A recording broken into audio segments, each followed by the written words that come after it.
सुबह के ठीक 8 बजे थे। सूरज पूरी तरह निकल चुका था और उसकी सुनहरी किरणें कच्ची गलियों में फैल रही थीं। भागलपुर, बिहार का एक छोटा सा गांव। ये वो जगह थी जहां लोग कम में जीना जानते थे, मगर सपने यहाँ सबकी आंखों में आसमान से भी ऊंचे थे। गांव की सुबह शांत नहीं थी, बल्कि एक संघर्ष की आवाज थी। कहीं मिट्टी के चूल्हे पर चाय उबलने की छन-छन थी, तो कहीं गायों के रंभाने की आवाज। हर कोई अपनी दौड़ शुरू कर चुका था।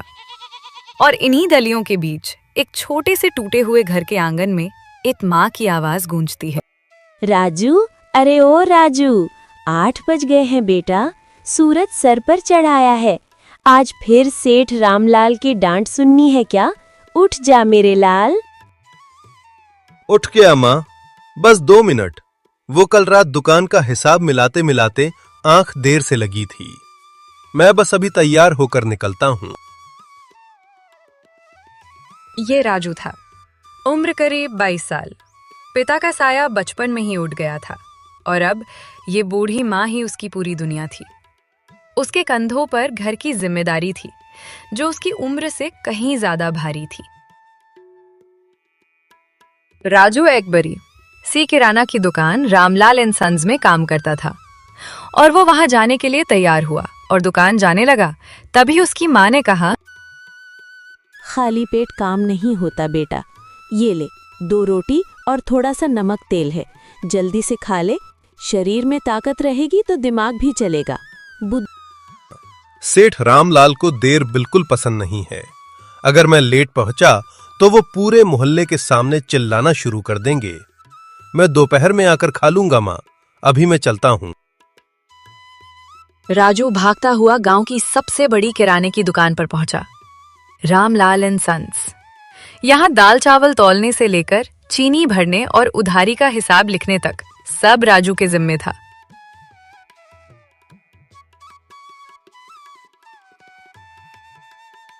सेठ रामलाल कड़क मिजाज के आदमी थे। उनकी जुबान कैंची की तरह चलती थी, लेकिन काम सही हो तो वो खामोश रहते थे। उस दिन दुकान पर कुछ ज्यादा ही भीड़ थी। शायद महीने की शुरुआत थी, इसलिए हर कोई राशन लेने उमड़ पड़ा था। राजू एक हाथ से तराजू संभाल रहा था और दूसरे हाथ से उधारी की कॉपी में नाम लिख रहा था। अरे राजू भाई, कितना समय लगाओगे? मुझे खेत पर जाना है, जल्दी से मेरा हिसाब कर दो। राजू, हाथ चला, जुबान नहीं। और सुन, जो भी लिख रहा है ध्यान से लिखना। पिछली बार की तरह काटा पीटी मुझे पसंद नहीं है। जी सेठ जी, बस अभी करता हूँ। काका, आपका कुल हुआ 380 रुपए। भीड़ के शोर और सेठ के डर में राजू का ध्यान भटक गया। उसने जल्दबाजी में 380 की जगह कॉपी में सिर्फ 330 रुपए चढ़ा दिए। 50 रुपए का फर्क। शाम को जब शटर गिरने वाला था और सेठ ने गल्ला मिलाया तो उनकी भौहें तन गई। राजू, इधर आ, अभी की अभी इधर आ। जी सेठ जी, क्या हुआ? क्या हुआ? तुझे शर्म नहीं आती? इस हरिराम के खाते में 50 रुपए कम कैसे हैं? तूने पैसे लिए या लिखना भूल गया? बोल। सेठ जी, वो शायद भीड़ बहुत थी तो लिखने में गलती हो गई होगी। मैंने पैसे नहीं लिए, कसम से। गलती? 50 रुपए कोई मामूली बात नहीं होती। पाई पाई जोड़कर मैंने ये दुकान खड़ी की है। तेरी इस लापरवाही की वजह से आज मुझे नुकसान उठाना पड़ा है।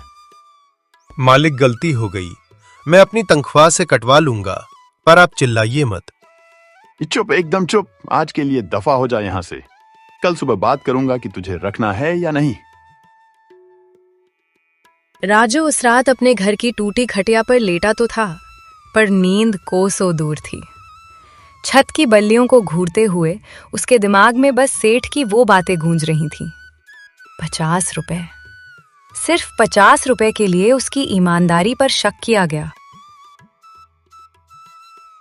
करवटें क्यों बदल रहा है बेटा? कुछ हुआ है क्या दुकान पर? तेरा चेहरा उतरा हुआ लग रहा है। नहीं माँ, कुछ नहीं, बस काम ज्यादा था आज, थकान हो गई है। तुम सो जाओ, सुबह जल्दी उठना है। राजू ने माँ से झूठ तो बोल दिया, पर उसका दिल डर से कांप रहा था। अगर नौकरी चली गई तो माँ की दवाई कैसे आएगी, घर का राशन कैसे आएगा।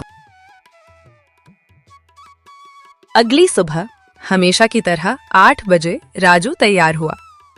उसने मन ही मन खुद को समझाया, सेठ जी का गुस्सा रात भर में ठंडा हो गया होगा। मैं आज जाते ही उनके पैर पकड़ लूंगा। उनसे कहूंगा कि आगे से 1 पैसे की भी गलती नहीं होगी। वो मान जाएंगे। इतने सालों से काम कर रहा हूं, वो मुझे ऐसे नहीं निकाल सकते। उम्मीद का एक दिया दिल में जलाए राजू दुकान की तरफ बढ़ा, लेकिन उसे नहीं पता था कि आज उस दिए को बुझाने के लिए एक तूफान उसका इंतजार कर रहा था। जैसे ही राजू रामलाल एंड सन्स पर पहुंचा, उसके कदम जम गए। दुकान के अंदर उसकी जगह पर जहां वो रोज खड़ा होता था, आज कोई और खड़ा था, एक नया लड़का। सेठ जी, राम राम, मैं आ गया। झाड़ू लगा दूं? रुक जा, तेरी अब यहां जरूरत नहीं है राजू। क्या? सेठ जी, आप ये क्या कह रहे हैं? सिर्फ एक गलती के लिए। मैंने तो कहा था ना कि आप मेरे पैसे काट लीजिएगा। बात 50 रुपए की नहीं है राजू, बात भरोसे की है। और व्यापार में एक बार भरोसा टूटा तो जुड्ढाता नहीं है। मैंने ये नया लड्डी हचका रख लिया है, ये हिसाब में पक्का है। सेठ जी, ऐसा मत कीजिए। मेरी माँ बीमार रहती है। अगर ये नौकरी चली गई तो हम भूखे मर जाएंगे। मैंने 3 साल आपकी सेवा की है, उसका तो लिहाज कीजिए। अरे बस बस, अब नौटंकी मत कर यहां। ये ले तेरे पिछले महीने के पैसे, और आज के बाद इस दुकान की तरफ देखना भी मत। जा यहां से। राजू दुखी होकर चुपचाप पैसे लेकर रामलाल एंड सन्स से बाहर निकल जाता है। उस दोपहर राजू घर नहीं गया। वो नहीं चाहता था कि माँ उसका उतरा हुआ चेहरा देखे। वो पूरे गांव में पागलों की तरह काम ढूंढता रहा, लेकिन राजू को कहीं से काम नहीं मिला। कोई कहता कि अरे राजू, अभी तो लड़का रखा है, अभी जगह नहीं है भाई। सीजन मंदा चल रहा है राजू, अभी तो मैं खुद मुश्किल में हूं। तो कोई तो राजू पर विश्वास ही नहीं कर रहा था और कहते कि सुना है रामलाल ने तुझे चोरी के इल्जाम में निकाला है। भाई, मैं रिस्क नहीं ले सकता, तू कहीं और देख ले। दोपहर ढलकर शाम होने को आई। राजू का पेट खाली था, हलक सूखा था, लेकिन सबसे ज्यादा खाली उसका भविष्य लग रहा था। चोरी का इल्जाम, ये शब्द उसके सीने में खंजर की तरह चुभ रहे थे। हारकर राजू गांव के बाहर वाली चौपाल पर पुराने पीपल के पेड़ के नीचे बैठ गया। जहां कभी वो दोस्तों के साथ हंसता था, आज वहां वो अकेला रो रहा था। सब खत्म हो गया। एक छोटी सी गलती ने मेरी पूरी जिंदगी पलट दी। अब माँ को क्या मुंह दिखाऊंगा? कैसे कहूंगा कि तुम्हारा बेटा अब बेरोजगार है और लोग उसे चोर समझ रहे हैं? अरे, ये कौन देवदास बना बैठा है यहाँ? राजू भाई, तू यहाँ में क्या कर रहा है? ये मोहन था, राजू का बचपन का यार। राजू ने जैसे ही मोहन को देखा, उसका सब्र टूट गया। उसने रोते रोते सारी बात बता दी। बस इतनी सी बात के लिए तू हार मान गया? अरे छोड़ ना उस कंजूस सेठ को। जो होता है अच्छे के लिए होता है। चल उठ, आज संडे है। संडे है तो क्या करूं? मेरे पास जहर खाने के पैसे नहीं हैं और तुझे संडे की परी है। अरे भाई, रोना धोना बाद में। पास वाले कस्बे में एक नया ठेला लगता है, वहां फेमस आमलेट पिज्जा मिलता है। चल, आज तेरा भाई तुझे खिलाएगा, मुंह ठीक हो जाएगा। नहीं यार, मन नहीं है। चुपचाप चल, पैसे मैं दे रहा हूं ना। और टेंशन मत ले, कुछ ना कुछ हो ही जाएगा। वो दोनों आमलेट पिज्जा खाने चल दिए, मोहन की साइकिल में।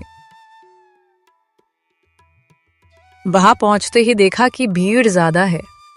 दोनों वहां जाकर चुपचाप लाइन में खड़े थे। मक्खन की खुशबू हवा में तैर रही थी। राजू ने देखा कि तवे पर अंडा छक की आवाज के साथ टूटता है उस पर सब्जियां, चीज और मसाले पड़ते हैं। ये क्या चीज है मोहन?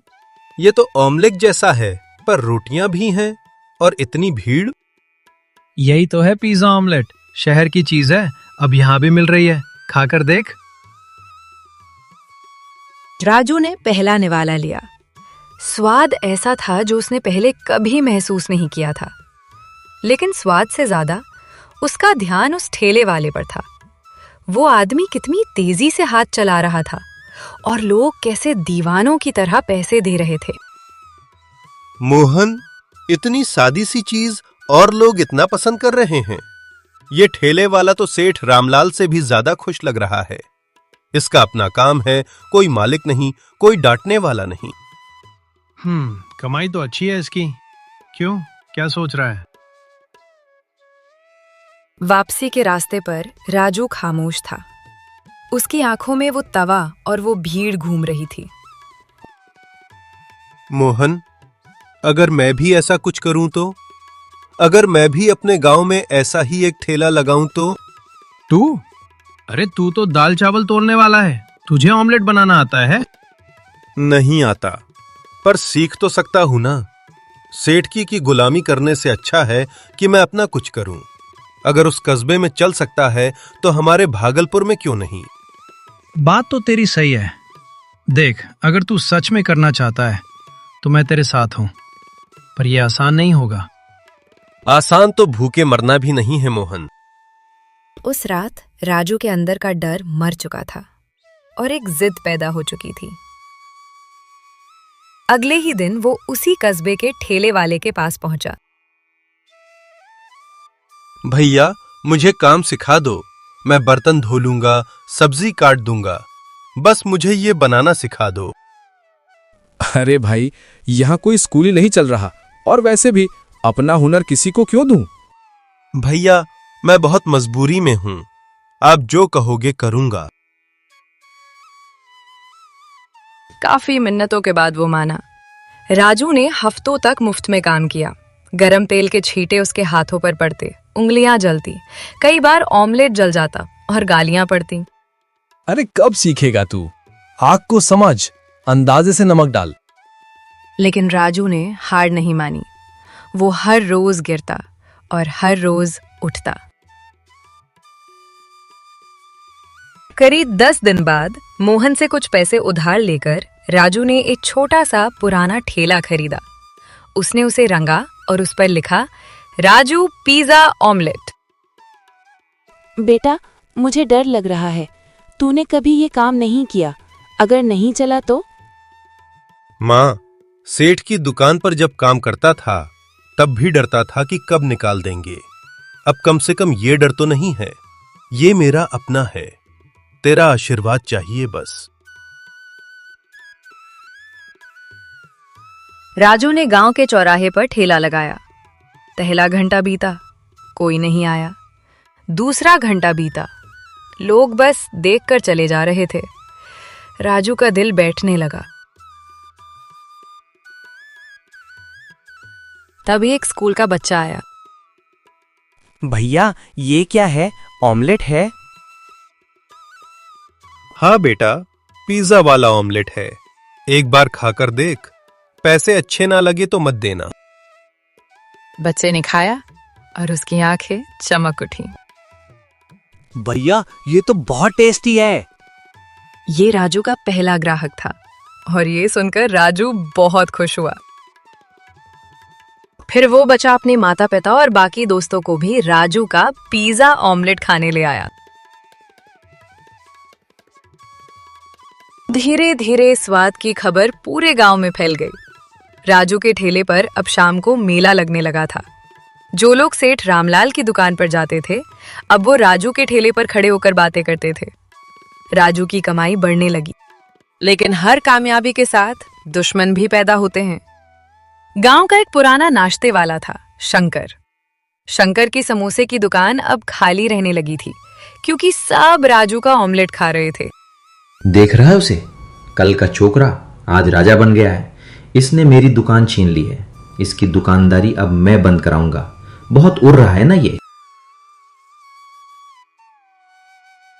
जलन इंसान को अंधा कर देती है। शंकर ने एक घिनौनी चाल चली।